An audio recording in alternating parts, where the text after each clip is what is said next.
وأوحى ربك إلى النحل أن اتخذي من الجبال بيوتا ومن الشجر ومما يعرشون আজকে আমরা আলোচনা করব মৌমাছি নিয়ে। মৌমাছির আরবি হচ্ছে নাহাল। এই মৌমাছির নামে আল্লাহ পাক আলাদা একটা সূরা দান করেছেন পবিত্র কোরআন, সুবহানাল্লাহির বিহামদি। এই মৌমাছির আশ্চর্য ধরনের মধু প্রক্রিয়াজাত পৃথিবীর কয়েকটি খাবার আছে। একটা হচ্ছে খেজুর, জমজমের পানি, গাভীর দুধ, কালোজিরা এবং মধু।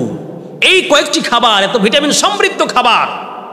রাসূলুল্লাহ তো আগেই বলেছেন যে হাব্বাতুস সাউদা, কালোজিরা, এটা এমন একটি ভিটামিন সমৃদ্ধ, রোগ প্রতিরোধ সম্পূর্ণ ক্ষমতাশীল পাওয়ারশীল খাবার। কেউ যদি প্রতিনিয়ত কালোজিরা খায় প্রতিদিন সকালে, তাহলে তার মৃত্যু ব্যতীত তার কোনো রোগ স্পর্শ করতে পারবে না। সুবহানাল্লাহ। এমন ভাই মধু, আল্লাহ বলছেন মধুর দিকে তাকায় দেখো। আরে সুবহানাল্লাহ, মধু কিন্তু দুনিয়ার বস্তাতে বস্তাতে করে দুনিয়ার কোথাও পাওয়া যায় না। আল্লাহ পাক বলেন তোমার আম গাছের ফুল হয়েছে, আম গাছের ফুলের মধ্যে একটু কণা আমি মধু রেখেছি। জঙ্গলে পাহাড়ি অঞ্চলে গিয়ে দেখো বড়ই বৃক্ষ রয়েছে, বড়ই বৃক্ষর মধ্যে আমি এক ফোঁটা ফোঁটা করে মধু রেখেছি। সূর্যের আগালে পানি নিলে যেমন এক ফোঁটা, এত বড় ফোঁটা দেখা যায় না, সূর্যের আগালে পানি একটা বিন্দু মাত্র দেখা যায়।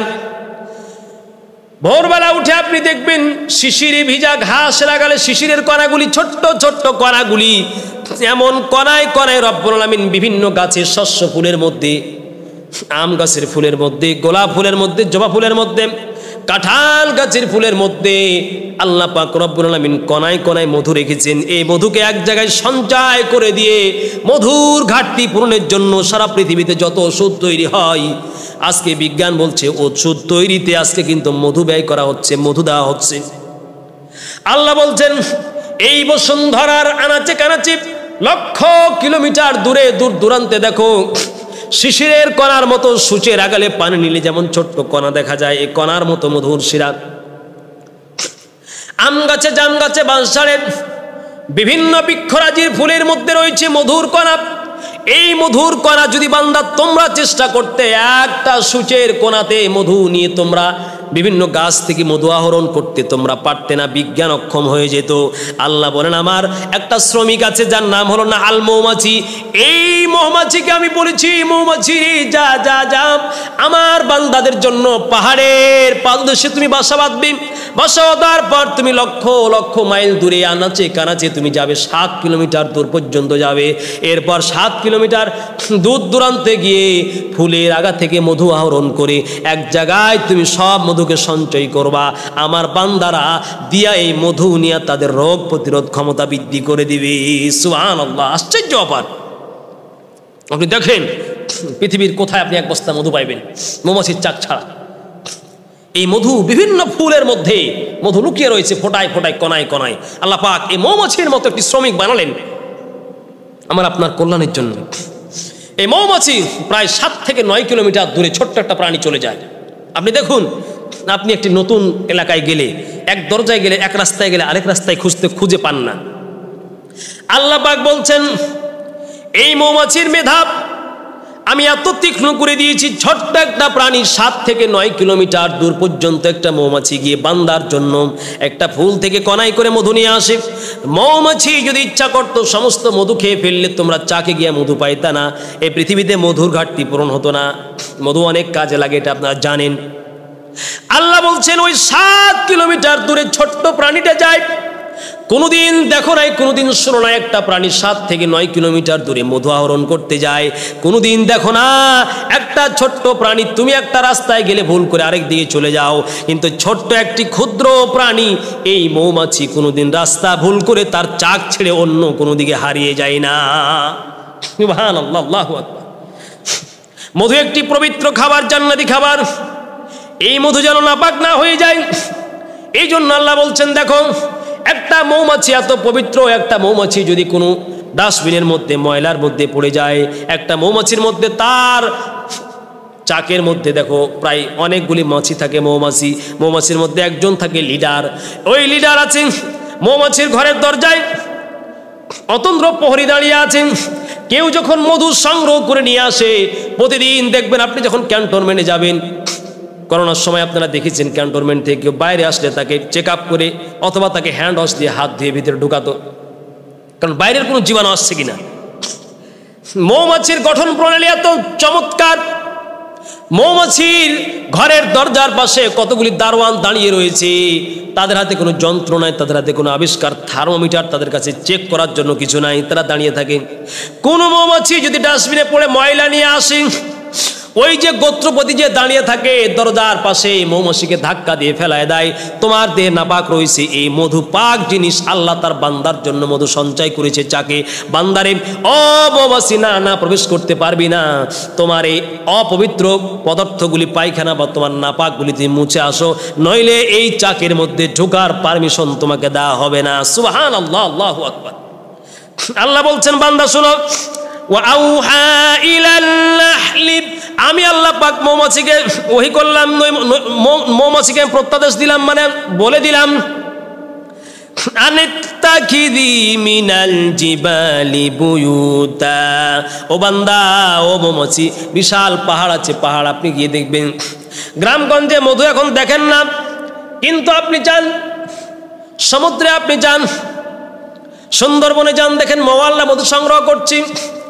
উঁচু উঁচু পাহাড় বিশিষ্ট এলাকায় ভারতে বিশাল রাজ্যর পাহাড়ে যান, ওই পাহাড়ের মধ্যে মৌমাছির কত বাসা রয়েছে, মৌমাছির চাক রয়েছে। আল্লাহ বলেন আনিত্তাখিযি মিনাল জিবালি বুয়ুতা, মৌমাছিকে বললাম, মৌমাছি রে তুমি পাহাড়ের মধ্যে গিয়ে ঘর বানাও। ওয়া মিনাশ শাজারি, অথবা এবং তুমি তোমার গাছের ডালে তুমি ঘর বানাও। কেন গাছের ডালে আর পাহাড়ে বানাবি? মৌমাছি দেখবেন রাস্তায় মাটির নিচে কিন্তু ঘর বানায় না। সারা পৃথিবীটা কিন্তু বায়ুকুণ্ডলী নাপাক ধূলিকণার মধ্যে ভেসে রয়েছে। মৌমাছির বাসা যদি নিচে থাকতো, নানাবিক ময়লা আবর্জনা পড়ে কিন্তু মাছি ওই মধুগুলো নষ্ট হয়ে যেত, ময়লা যুক্ত হয়ে যেত, রোগ জীবাণু ছড়িয়ে পড়তো। এজন্য আল্লাহ বলছেন, আমি মৌমাছিকে বললাম, পাহাড়ে যেখানে কোনো ধুলাবালি নাই, গাছের ওপর ডালে যেখানে কোনো ধুলাবালি নাই, সেখানে গিয়ে তুমি মৌমাছি তুমি বাসা বাঁধো। এরপরে কি করবা মৌমাছি? সুম্মা কুলি মিন কুল্লি সামারাতি ফাসলুকি সুবুলা রাব্বিকা যুলালা। আল্লাহ এরপরে বলেন, মৌমাছিরে যাও গাছের বিভিন্ন প্রান্তে, দূর দূরান্তে যাও, গাছের ফুল থেকে তুমি মধু সংগ্রহ করো, মধু সংগ্রহ করে তুমি খেয়ে নিবে না। ফাসলুকি, এরপর মধুগুলি মুখে করে নিয়ে আসো। মুখে করে নিয়ে এসে আমি আল্লাহ পাক রব্বুল আলামিন বললাম, ইয়াখরুজু মিন বুতুনিহা শারাবুম মুখতালিফুন আলওয়ানুহু। আল্লাহ বলছেন, এই মৌমাছির পেট থেকে আবার মধু নিয়ে এসে মৌমাছি খায় না, এই মৌমাছির পেট থেকে আমি রব্বুল আলামিন সুন্দর করে শোধন করে জীবাণুমুক্ত করে আমি আল্লাহ আমার কুদরতের ফিল্টার দিই, জীবাণুমুক্ত করে রব্বুল আলামিন আমি মৌমাছির চাকের মধ্যে তোমার জন্য মধু সংগ্রহ করে দে। আল্লাহু আকবার। মৌমাছির চাকের মধ্যে মধুতে যেন কোনো ব্যাকটেরিয়া না ছড়ায়। আজকের মানুষেরা আপনারা ফ্রিজ আবিষ্কার করেছেন, ফ্রিজ, এই ফ্রিজের মধ্যে তো আজকে আবিষ্কার করে বের করেছেন, আল্লাহ বলেন আমি এমন ফ্রিজিং করে রেখে দিয়েছি, মধু যখন চাক থেকে বের করে নিয়ে আসে 1 বছর 2 বছর 3 বছর পরে নষ্ট হয়ে যাবে, কালার চেঞ্জ হবে, স্বাদ ভিন্ন হয়ে যাবে। আল্লাহ পাক বলে, বান্দা একটু তুমি যদি লক্ষ্য করো, তোমার মাথার ব্রেন খুলে আমি মালিককে সিজদা করতে তুমি বাধ্য হয়ে যাবা। আল্লাহ বলেন, ওই চাকের মধ্যে মধু সংগ্রহ করে আমি রেখে দেই, ময়লাতি চাকের মধু যেন নষ্ট না হয়ে যায়, জীবাণুযুক্ত না হয়ে যায়। এই জন্য মৌমাছিগুলিকে ওই চাকের ওপরে পর্দা দিই, আমি ওই চাকটাকে মৌমাছির শরীর দ্বারা ঢেকে আমি আল্লাহ সংরক্ষণ করে দেই। আর দেখো, দুনিয়ার ফ্রিজে তুমি একদিন গোশত রাখলে 2 মাস 3 মাস পর নষ্ট হয়ে যায়, চাকের মধ্যে আমি আল্লাহ এত চমৎকার করে আমি তোমার জন্য মধু রেখেছি। একটা চাকে যদি 20 বছর 100 বছর পর্যন্ত মধু থাকে, আমার কুদরতের ফয়সালা হলো ওই চাকের মধু নষ্ট হয়ে যায় না। আল্লাহ বলে, এই মধুরতে কি আছে শোনো, ফীহি শিফাউল লিন্নাসি ইন্না ফী যালিকা লাআয়াতিন লিকাউমি ইয়াতাফাক্কারুন। আল্লাহ বলেন, এত প্যাকেটজাত করে মধু আমি কেন রাখলাম? ফীহি শিফাউল লিন্নাস। দেখো রে বান্দা, এই যে মৌমাছির মধ্যে পেট থেকে যেই মধু সংগ্রহ করে মধু হয়, মধু, এই মধুর মধ্যে আমি আল্লাহ এত চমৎকার তোমার জন্য রেখে দিয়েছি। আল্লাহ বলেন ফীহি শিফাউল লিন্নাস, পৃথিবীর এমন কোনো অসুখ নাই, এমন কোনো ভাইরাস নাই, সব ভাইরাস এবং অসুখের রোগ প্রতিশোধ হিসেবে ঔষধের গুণ আমি আল্লাহ মধুর মধ্যে ঢেলে দিয়েছি।